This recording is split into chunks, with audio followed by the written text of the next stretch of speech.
6 तारीख की सुबह हमको सबको ये निर्देश दिए गए कि आप सुबह सरयू में स्नान करके आते वक्त प्रतीकात्मक सार सेवा के रूप में एक एक मुट्ठी रेणु का, जो सरयू की रेत कहलाती है, उस रेणु का लेके आएंगे। तो हम हमारी मुट्ठियों में अथवा हमारे पास में जो लोटे थे तो लोटों में भर के लेके आए थे, कोई रूमाल में बांध के लेके आए थे, और जत्थे के जत्थे आ रहे थे। करीब 11 सवा 11 के आसपास उस गुंबद के से थोड़ी ही दूर में थे। तो उसमें कई, हम तो अनुशासन से चल रहे थे ये जत्थे वाइज, परंतु पूरे देश के लोग, लाखों लोग थे।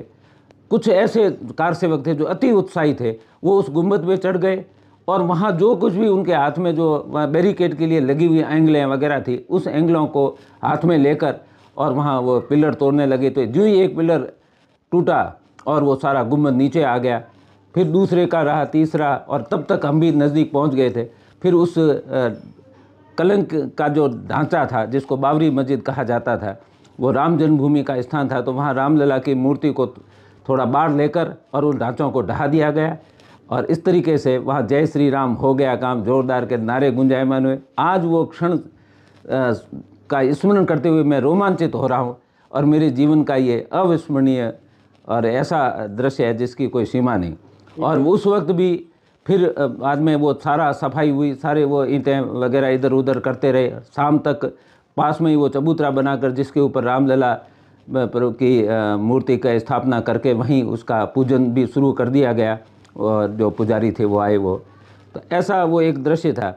इससे ये, और उसके बाद में जब 6 तारीख को शाम को कल्याण सिंह जी ने इस्तीफा देकर अपना सरकार वो भंग हो गई, राष्ट्रपति शासन हुआ, तो 7 तारीख को मिलिट्री ने हमको सबको घेर दिया, पूरी छावनी बना दी गई अयोध्या को, और हमको निर्देश हुआ कि आप लोग अब आप जय श्री राम हो गया काम, आपकी कार सेवा संपूर्ण हुई है, अब सब अपने अपने स्थानों को लौटें।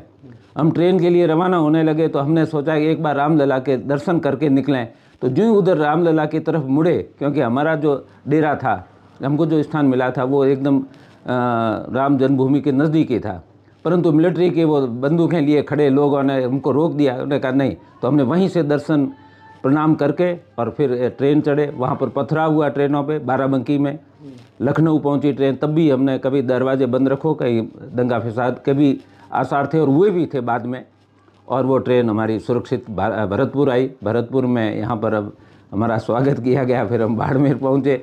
तो उस वक्त वहाँ आते वक्त यादगार के रूप में मैंने कहा भाई इस कलंकित जो ढांचा था उसकी ईंटें भी कुछ लेके आऊँ। तो सभी स्वयंसेवक लाए थे, सभी कार सेवक लाए थे।